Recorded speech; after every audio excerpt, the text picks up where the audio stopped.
All right, today I'm going to talk a little bit about faceplates. I've had quite a few questions on those, and so different uses for them and ways to get around using the 4-jaw chucks. Let's take a look at these. All right, I've gotten quite a few questions about faceplates and how they didn't have 4-jaw chucks, so they just had faceplates and they wanted to know how they could turn boxes and stuff like that.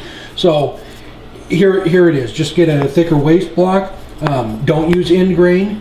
Don't have your end grain there. You want the screws to be cross grain so they'll hold in there better. And don't use drywall screws. Use actual wood screws to mount those to it. I would true it up in between centers to clean it up before you mount it on, but that's about it. And then just put it on a lathe and hot glue your piece to it just like you would anything else. I would get screws that come up probably about halfway, and then that way you could use the waste block a couple of times before you had to throw it away. But this is a 6-inch one, and these are little 3-inch ones. I just have this one set up on a sanding pad. I never take it off. You can make little jigs for these, just different things. Before I had the 4-jaw chuck, I would just do this, screw it onto there, make my box, and then actually turn this down to make my jam chuck to finish the bottoms of them. And you probably, with the box and the lid, you probably only get one box out of a piece like that.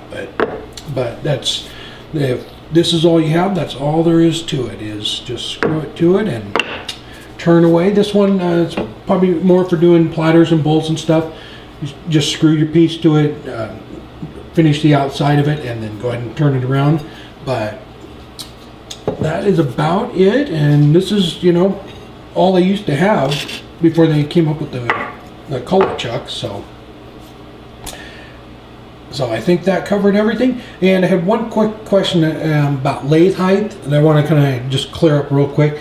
Set your lathe up to where you're comfortable. There is no magic height on it or anything. Just set it up to where you're not slouching over and it's going to be uncomfortable if you're turning for a couple hours. I have mine set high. I'm 6'2", that's why it's up so high. If I was doing mostly bowls, I would probably have it down lower so that I could maybe sit down on the bed if it was a bigger lathe or something. But that is about it. So just set it up to where it's comfortable for you. And mine is about almost 4 feet, I think, is the spindle height right there.